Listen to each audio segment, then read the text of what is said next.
Hi, my name is Bree Mountain Borba, and I am the owner of Wirewrap Muse. Today I want to show you how to make coils. This takes about a moderate amount of experience, and hopefully I'm not going too fast in the video. These are some different examples. Usually I pre-make a lot of these for different projects that I use, and here's a project that used a couple. And this is the kind of thing you can do with the coils after you make them.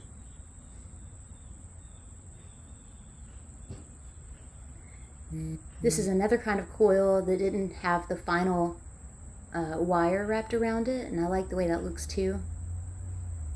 I use a wire coiling gizmo to make my coils. I don't know how I would work without it. I've used this for years. I actually have two because I'm afraid something will happen to one of them.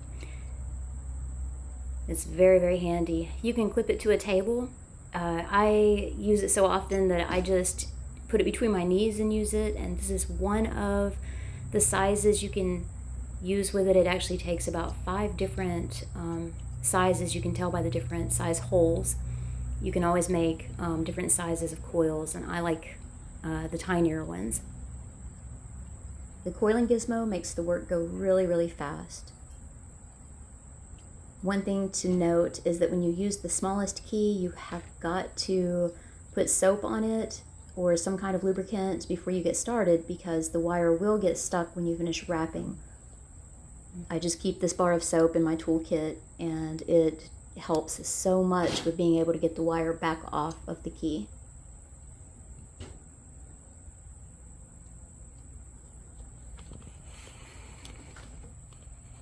The more you practice with this, the more you learn which side you'd like your wire to be on. I'm ambidextrous, and so I like to do most of my wire wrapping with my left hand, and so my cart stays on my left hand side, which I'm trying to show, and I keep all my different gauges, to my left, and all the wire feeds from my left. So that's the perspective of this video, and I'm showing you, even though this clasps to a table, I tend to work with it between my knees. It just seems easier. So this is 24 gauge copper wire, and I'm going to show you how I just secure it to the key so that it doesn't slip while I'm trying to wind the work. You can wrap it as many times as you want to so that it stays secure. As I secure the wire over the key handle, you'll notice that I always go over the top. I never wrap from behind. And the reason I do this, and it's just personal preference, but it's because every time I start a coil, I do it this way. That way, when I complete a final piece, a final work, then all my coils are going the same way. So you might like all of them to go counterclockwise or all of them to be clockwise. But as a rule, for myself, I always wrap the wire across the front of the key.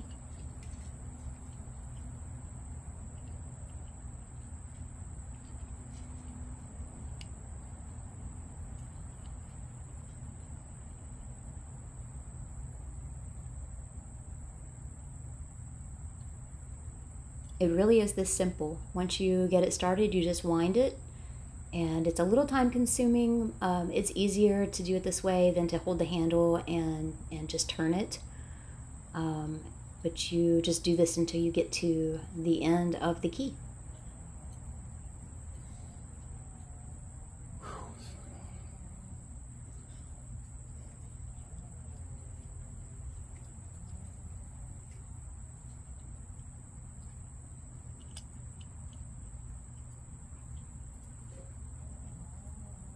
The wire is feeding from the left, and where you see my thumb on my left hand, I'm actually sort of squeezing the wire that's feeding just to create some tension, and that helps prevent some gaps as I wind the key.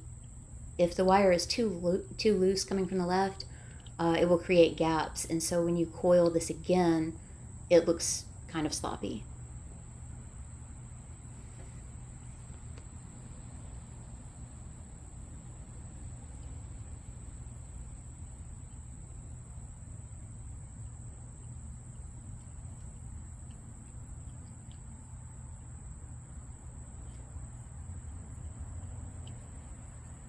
I always push down on the wire a little bit to create some tension. So it's a little bit like I'm fighting my left hand with my right hand, but that tension is very necessary.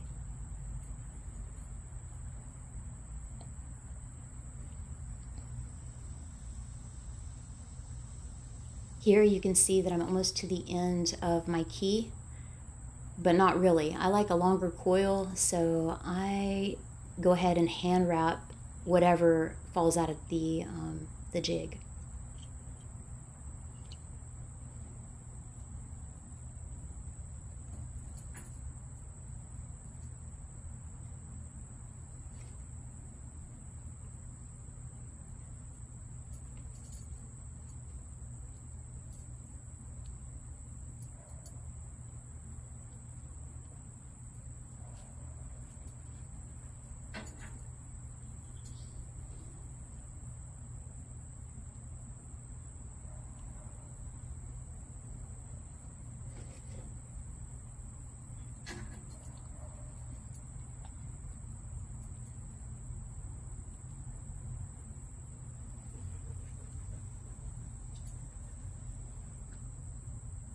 It is a little bit of a process, but it is worth it to have the longer coils, especially if you make bigger jewelry. I like to do heady wraps, and so a lot of my pieces are fairly large.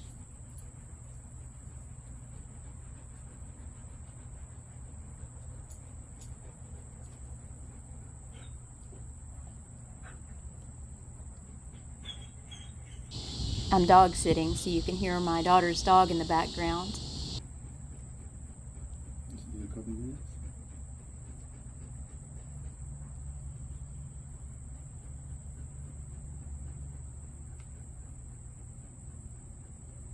Almost to the end.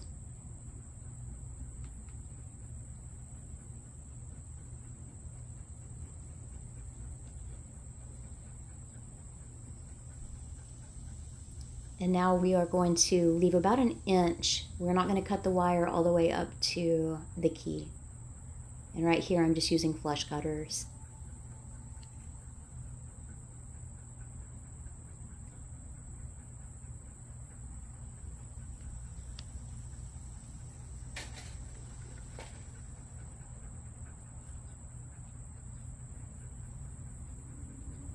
And this is the fun part. This is where we work at it to try to get it off the key.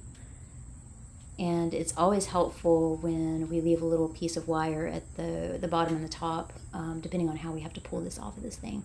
The best way I have found is to just kind of unwind it, go reverse in the way that you just wound that wire. And in your hands, you can feel the key kind of pop inside of the wire you just coiled around it.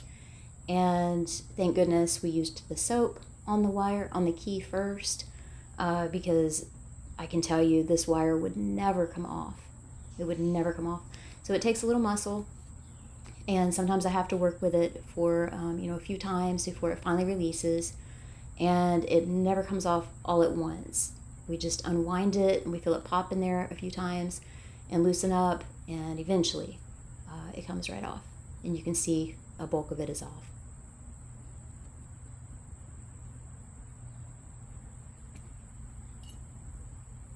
And there it goes.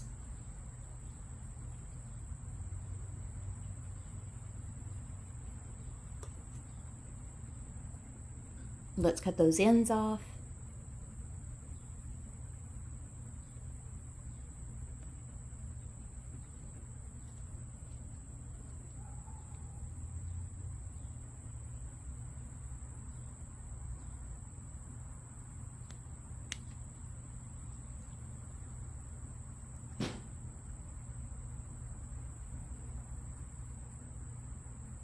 And now it looks like a tiny little spring.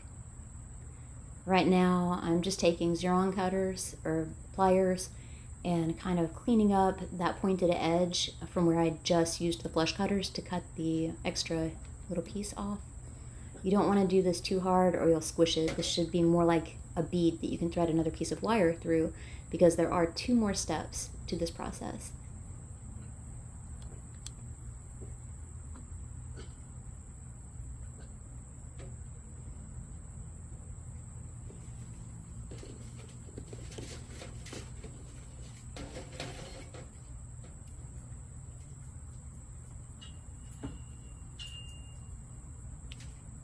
At first you could tell I tried to use a smaller gauge wire, and I thought about it, and I have had problems in the past when you feed too small of a wire through this coil or through this spring. It's easy to smash. It's not as durable. And so if you're making bigger wraps, you want to use a bigger gauge. This one is 21 gauge that I'm feeding through this coil, or currently right now it's just a spring. It's kind of a tight fit, but this is helpful to keep it durable. Say like if you drop your piece, then it won't bend as easily. It'll hold its shape. So it's always best after you make the original spring to feed a higher gauge wire through it. That way it'll be stronger.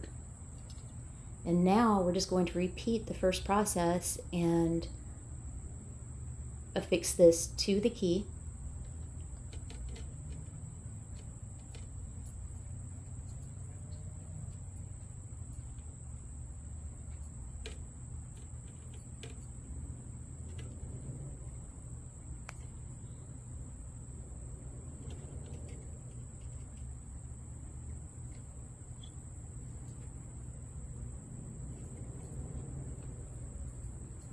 We're going to feed this back through the smallest hole.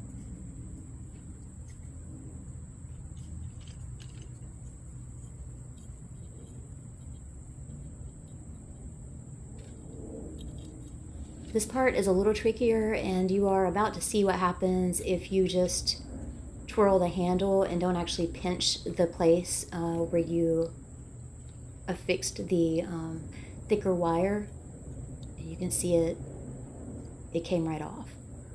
And that's not a big problem. You can just take it right back out, cut off that end. Just cut that off. Not a big deal. Thread it through just a little bit more. And we're going to wrap it around the key a little better this time.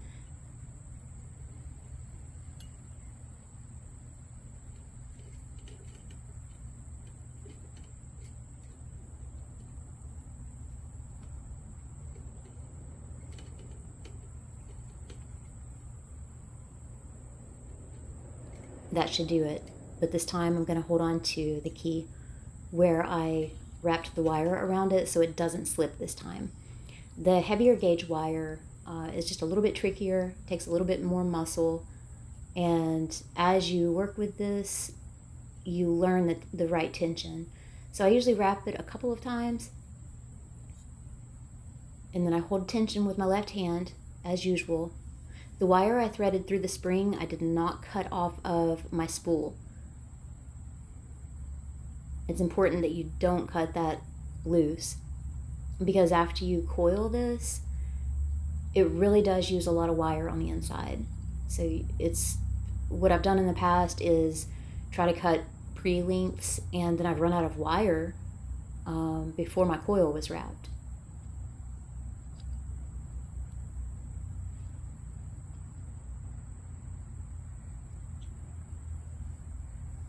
If you look closely, you can see my tension was wrong on about the first 5 coils, right where I first started, but that's not a big deal.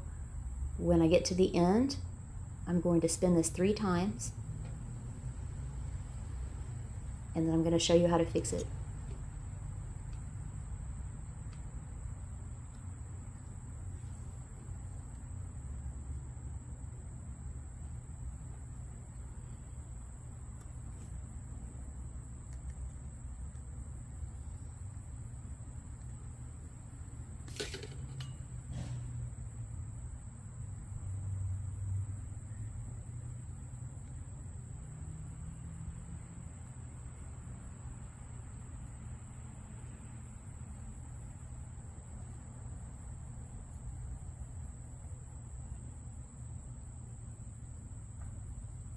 I apologize for going off screen for a second. What I'm doing here is I just unwrapped the heavy gauge wire, and you can see that I'm just unwrapping it to give it some space.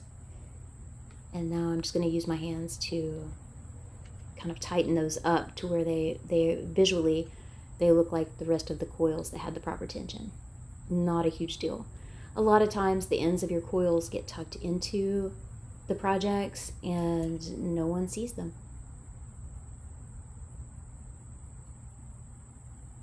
And right here is just another personal rule that I have. I like to wrap the heavier gauge 3 times on each end of a coil. So what I'm doing here, it's a little bit more difficult because it's kinked up from being wrapped around the key. So I just get the 0-ohm pliers out and kind of smash it until I smash the wire until it's about 3 times wrapped against the key.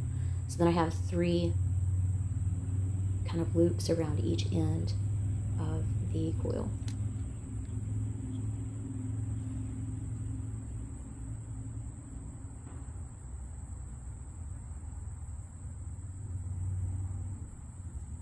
Now I'm going to slide this off, and sometimes you just have to kind of unscrew it off, which is what's happening here. And there it is. And then we just cut that little piece off. And then there's one more step.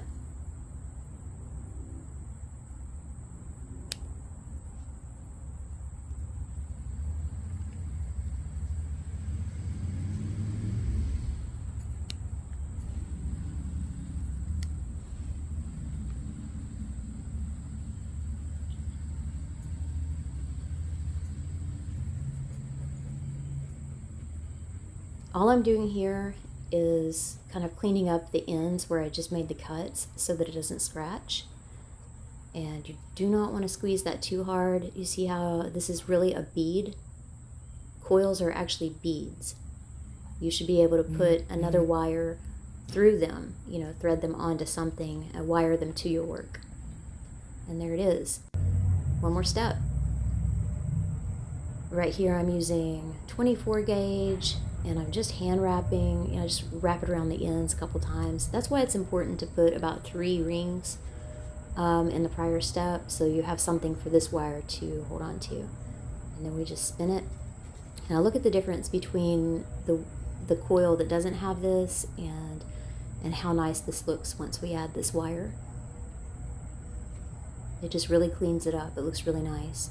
The other nice thing about this is that if you oxidize your jewelry, this makes a really, really nice look because once you polish it after you oxidize it, this main wire shines up really nicely and it adds some depth to your coil. And it looks really nice. And we're almost done. Almost to the end. Just wrap it a couple of times and clip it. And that's it.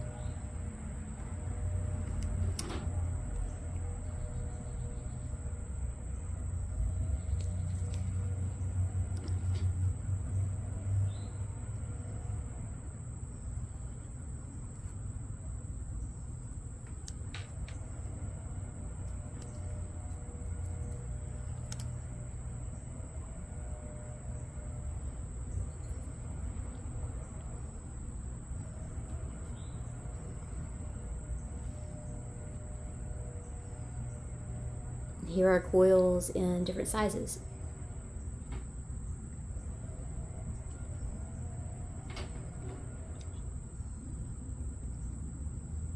And again, here are some examples of where I have used coils in different sizes on some of my projects. And you can see where the final wire really shines out more than the rest of the coil once it's oxidized and polished, and it looks really nice. On this one, I chose not to add that additional wire, that final step, and I think it looks really nice. But here we have it.